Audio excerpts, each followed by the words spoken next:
Quando a gente fala sobre jogos, é quase impossível não pensar sobre ou citar a Steam. Isso é porque ela é a maior plataforma de compra e download de jogos que existe, e apesar de não ser a única, é a referência quando se trata disso. Sendo a empresa grande que é, a gente sempre coloca uma confiança maior nela, porque ela passa essa credibilidade, ou ao menos era pra ela passar. Apesar de ser a plataforma segura que ela diz ser, ainda existem diversos problemas nela, como por exemplo, algumas vezes em que jogos com vírus conseguiram entrar lá dentro e infectaram e roubaram dados dos usuários por meio de uma brecha dentro do sistema deles. Mas hoje eu não vou falar sobre essa treta toda, que é todo um rolê à parte, mas sim irei falar mais especificamente sobre os jogos. Como assim jogos? Então, eu sempre achei bem estranho abrir a página inicial da minha Steam e me deparar com vários jogos mais 18 na aba de novidades populares. Mas é a vida, a plataforma libera esse tipo de conteúdo e tá suave. Por mais que os jogos sejam mega explícitos, eles conseguem não deixar ela se tornar uma plataforma só com conteúdos assim. E se a pessoa não quiser ver essas coisas, tem um filtro que não permite que essas coisas apareçam, então tá de boa. Geralmente, o conteúdo desses jogos é bem controverso pra dizer o mínimo. Eu tenho certeza que alguém aqui já deve ter recebido de algum amigo que só queria zoar um furry love de presente. E não tem só conteúdo de fur não, tem muitas coisas de todos os tipos, e isso inclui coisas muito pesadas e absurdamente erradas. Mas a Steam permite várias coisas ruins que não se limitam só a conteúdos explícitos. Existe um site onde você paga, sei lá, R$11 e recebe 10 keys de jogos aleatórios e tem que ativar essas keys uma por uma. Eu fiz isso, e eu peguei 10 jogos e eu fui pegando as keys, fui ativando uma por uma, e até ali nada demais, só tinha uns joguinhos pouco conhecidos e tal. Mas foi a última key que meu queixo caiu, e foi esse jogo que me fez ver que realmente a Steam não é tão ok quanto parece e me deu a ideia desse vídeo. A gente realmente não espera jogos controversos e bizarros de uma plataforma que era pra ser controlada. A gente espera isso de sites menos famosos e com menos credibilidade. Mas acredito que, infelizmente, de uns anos pra cá, a Steam foi sim perdendo um pouco essa credibilidade toda por conta desses incidentes com malwares e outras tretas que aconteceram. Mas por que rola tanta coisa zoada assim? Um dos motivos que vem primeiro na minha cabeça é o fato de que a Steam não permite a divulgação apenas de jogos AAA de empresas gigantes. Eles dão abertura para empresas pequenas também, e isso é realmente muito legal para a visibilidade de desenvolvedores indie. Mas tem certos tipos de jogos que definitivamente não deveriam ser aprovados de jeito nenhum. E não me entendam errado, eu sei que existem jogos com teores bem pesados e geralmente esses temas contribuem para gameplay de certo modo. Inclusive, houveram discussões sobre isso no passado. Uma delas é sobre o jogo Hatred. Hatred, basicamente, é um jogo sobre um genocida que faz assassinatos em massa. O cara é todo edzinho, assim. E tem como objetivo matar o máximo de pessoas possível. E na época do lançamento desse jogo, muita gente ficou chocada com o trailer e gameplay extremamente gráficos. E, inclusive, a Valve tirou o jogo do catálogo. Mas eles botaram o jogo de novo um tempo depois. Por mais que ele seja um jogo muito gráfico, ainda assim é um tema comum. E é um jogo de tiro com gore, é o que mais tem por aí. Alguns podem até dizer que tem uma certa hipocrisia em achar certos conteúdos muito pesados em alguns jogos e em outros não, só porque são AAA, tipo Cyberpunk, que aborda todo tipo de coisa e já foi alvo de várias controvérsias, sem contar os bugs, né? Mas enfim. Por causa do tanto de coisa pesada que tem no jogo. Mas eu acredito que tem sim uma certa diferença entre o aceitável e o inaceitável em jogos. Eu acho que vocês vão me entender nessa. O jogo que me deu o pontapé inicial pra fazer esse vídeo foi o Playing History 2, Slave Trade. Foi ele que veio nessas keys aleatórias que eu mencionei, e eu honestamente não sei como ele ainda se mantém na Steam. Esse jogo tá literalmente aberto pra comprar por cerca de R$14. Segundo a empresa de lançamento dele, esse jogo era pra ser educacional. Nele, você é um escravo que serve o capitão de um navio e descobre que sua irmã foi capturada. O tema por si só já é extremamente sensível e tem sim como fazer um jogo ou qualquer outra mídia de forma educativa sobre o assunto, que é a premissa deles, né, no caso. Mas, infelizmente, não rolou, não deu muito certo. Na própria página da Steam, o trailer foi feito com uma música engraçada, daquelas usadas em vídeos de meme que a gente vê por aí. E todo o design dele é extremamente caricato, mas o que mais fez o pessoal torcer o nariz pra ele é um minigame que tinha nele chamado Slave Tetris. Era literalmente um Tetris com escravos em várias posições que você tinha que encaixar dentro de um navio. Apesar disso mostrar uma realidade, isso realmente aconteceu historicamente, escravos realmente eram empilhados nos navios, esse jogo fez isso de uma forma que não dá pra ver de outra maneira sem ser sarcástica e absurdamente desrespeitosa. O público obviamente não recebeu isso muito bem, e a empresa acabou tirando esse modo de jogo, lançaram um pedido de desculpas na Steam e removeram o minigame do trailer também. Mas sim, você consegue encontrar esse minigame no itch.io. E teve sim pessoas que defenderam esse minigame dizendo que ele faz jus ao que realmente acontecia naquela época, que tinha que ser algo mais chocante mesmo. Mas o fato de ter transformado isso em um minigame tão caricato simplesmente não é justificável, só pegou muito mal e foi de muito mau gosto.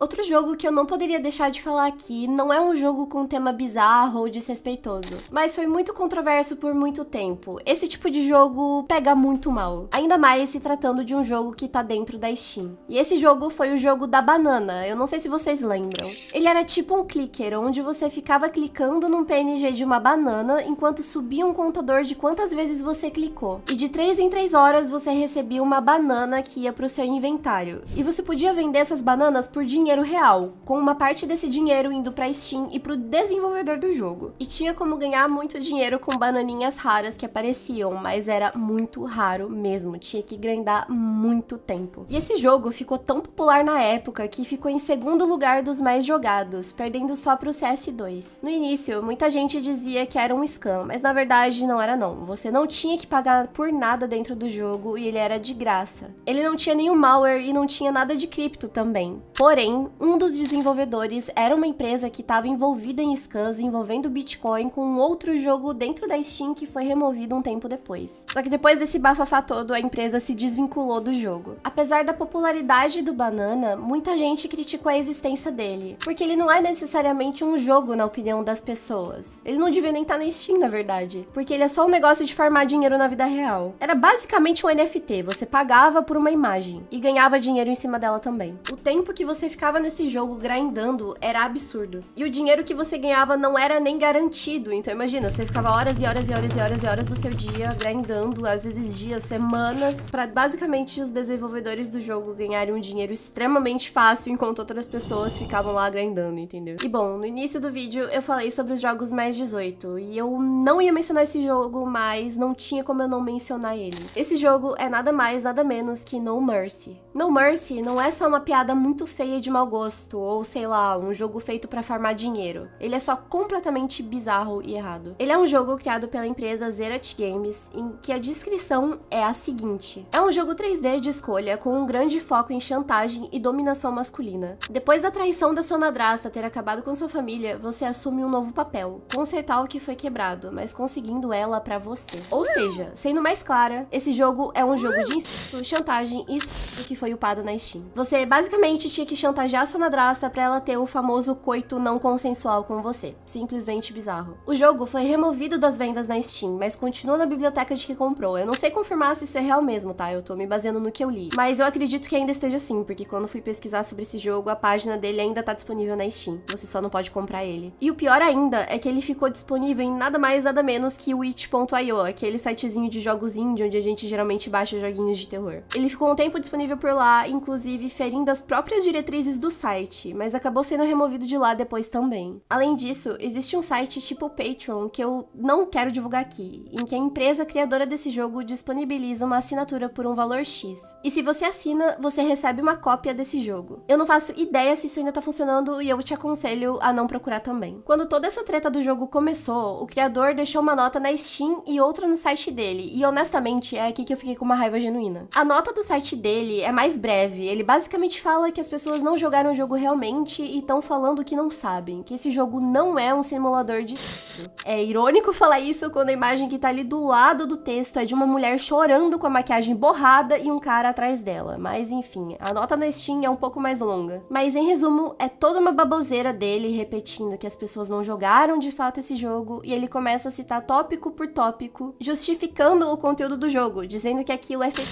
só e roleplay, que as pessoas que gostam de isso não praticam ele, e sim fazem roleplay. E outras baboseiras passivo-agressivas que eu honestamente nem terminei de ler porque me soam demais como uma desculpa esfarrapada que alguém problemático daria. E todas essas desculpas soaram bem prepotentes na minha opinião. Ele tá tentando justificar o injustificável nesse texto, basicamente. Como eu disse, o jogo não voltou na Steam e a página ainda tá ativa. E a ironia maior é que a descrição do jogo tá como um jogo sobre amor e paixão. Bom, se o jogo realmente fosse tão de boa quanto o criador diz, se fosse um jogo sobre amor e paixão, não teria sido excluído da maioria das plataformas. E, novamente, não procurem por esse jogo, não vai valer a pena.